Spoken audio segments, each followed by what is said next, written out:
Kapag malapit na matapos, i-unplug ang plancha dahil may sapat na init pa para sa ilang damit.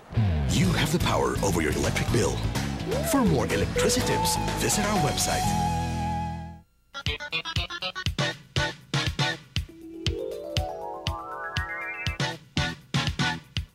We're back sa Meet the Press at espesyal na bisita natin ngayong gabi, ang hepe po ng National Capital Region Police Office, si Chief Superintendent Roberto Rosales.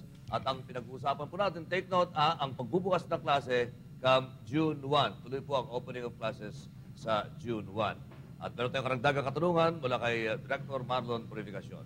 Direct. General, interesting yung pagbubukas ng klase ngayon. Hindi lang sa mga estudyanteng excited pumasok, syempre, lalo yung mga first-timer, yung mga papasok ng grade school, papasok na high school, at papasok ng college. Interesting dahil kaming nasa media, sinusubaybayan namin kung gaano ka-epektibo yung CCTV. Ilan na ba ang tao nating nagbabantay sa CCTV camera ng NCRPO? At 24/7 ba to? 24/7 ang pagbabantay dito, no? At sa isang shift namin sa National Capital Region, na kung saan ay ilan pa lamang naman ang aming na-view doon kasi on the process yung pagsasagawa namin na magkaroon ng backhaul. Pag sinabi natin backhaul, ito yung ma-view ko, yung buong Metro Manila na may CCTV. So sa kasalukuyan, ay meron tayong minomonitor doon sa National Capital Region na umaabot sa 30 CCTV cameras. And all over Metro Manila yon, no? Hindi kasama doon kung ano ang nai-put up ng Quezon City na meron ng 15, ang Taguig na meron ng 88, ang Maynila na kung saan ay iniwanan ko ito nasa 65.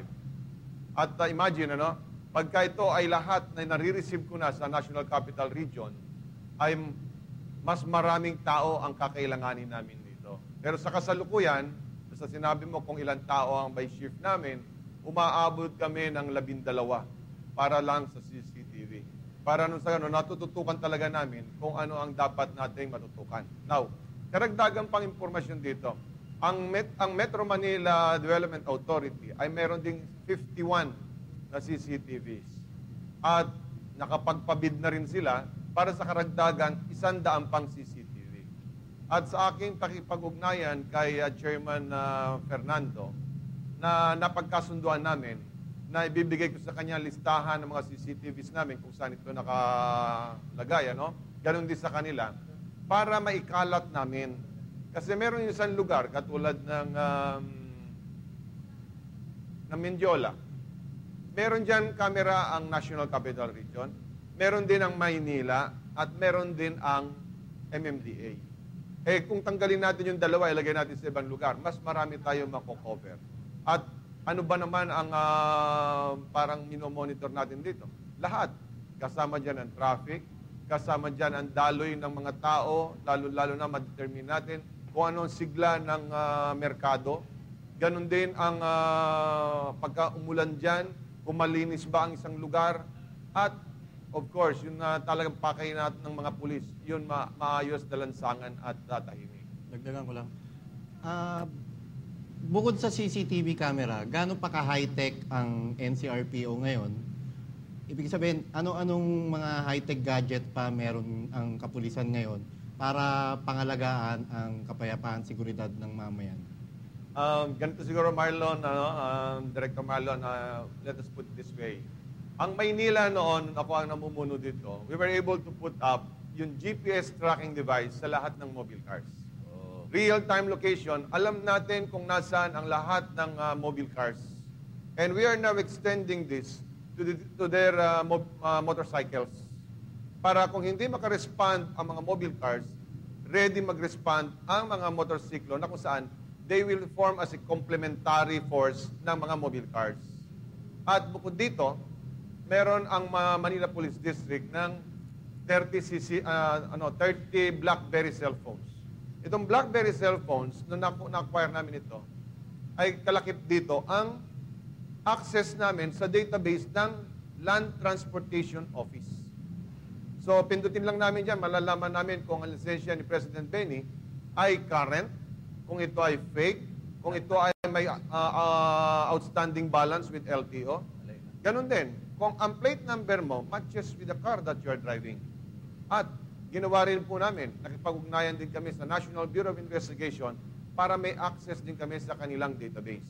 At ang password dito, kasi talagang yung sacredness ng kanilang database, yun mismong mukha ng mga operators.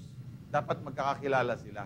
Na si Benny, ito ang aking nakakachat, o si Director Joel, o Director Marlon, o kay Lakay. Yan ang aking mga password lang. So talagang maingat ang ginagawa namin dito para nang sa ganon ay wala tayong mga paglabag na magagawa dito. Now, sinabi natin na yan na ang meron tayo at CCTV. And we have, sa leadership ng NCRPO ngayon, yan ang aming patutunguhan ngayon to replicate whatever we have in Manila. At sa aking pakikipag-ugnayan sa lahat ng mga mayors ng buong Metro Manila, bukod pa sa dalawa pang mayor na hindi pa nakakausap, sila ay nagbigay ng affirmative na kasagutan dito. Payag sila, binibili nila yung idea nito, and probably hanggang Hunyo, hanggang Hulyo, ay magkakaroon na ang lahat ng ating mga lungsod ng GPS tracking device sa mobile cars and motorcycles. Ganun din ang BlackBerry cell phones. Now, yung ating CCTV will come later kasi this entails more finances para talagang matugunan itong mga pagpuputap ng mga CCTVs. Pero they have promised me that before the year ends, lahat meron ng CCTV. At dito na rin ang masasabi ko na ito ay alinsunod na rin, na magagamit natin lahat ng mga gadgets na to, lalo-lalo na yung CCTV, come December na kung saan meron tayong i-host dito sa ating bansa, at particular na dito sa National Capital Region, yung non-alignment movement. And we are expecting 118 foreign ministers. Wow. At dadalo din dyan yung ating UN Secretary General.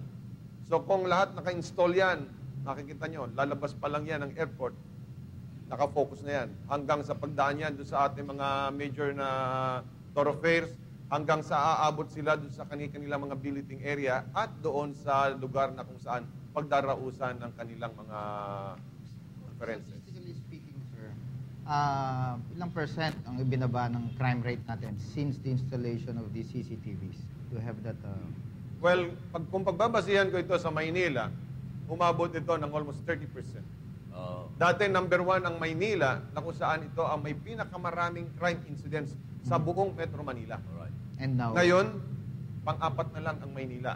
Okay. Pero sa nakaraang buwan lamang, ng buwan ng Abril, we were able to reduce crime incidents, Metro Manila-wide, by 250 crime incidents. Sir, Talking talking about main thoroughfares, ang problema natin as of now, siguro maalam natin, itong mga overpass na to. Yung mga overpass natin, karamihan dito walang ilaw. Ano po ba solusyon natin dito? Dito po nangyayari talaga yung mga krimen, hold-upan. Dahil pag tumakbo na po sa kabilang kalye, yung hold-upper, wala na ho, hindi na ho natin mahabol. Ano po ba yung mga solusyon natin ngayon? Na ito po ba yung nababantayan natin? At ito ho naman sa tingin ko, kung lalagyan natin CCTV, magiging napakagasto sa atin. Ano po bang solusyon dito? Siguro, Benny, pagtulong-tulungan natin, na meron tayong appeal na manggagaling sa National Press Club, katulad ito talakayan ng ginagawa natin, na ito ay naiere, na napapakinggan ng ating mga concerned na mayors, na ano ang lugar, ano ang problema, tapos ganun din ang kapulisan, at least you have given me an idea, na we will be submitting reports to our mayors tulad ng broken window policy system, na kung saan ire-report mo kung saan yung mga lugar na walang cover yung manhole, pagkatapos bumabaha kapag kahit na hindi umuulan, madilim ang kalye, and so on and so forth. Dito, gigisingin natin ang lahat ng concerned agencies dito. Meron akong ibibiting katanungan bago tayo mag-break, Meron ba kayong dramatic criminal incident na general na na-solve sa pamamagitan ng CCTV? Mamaya po, Sa magbabalik po ng inyong makabuluhang talakayan dito ho sa inyong Meet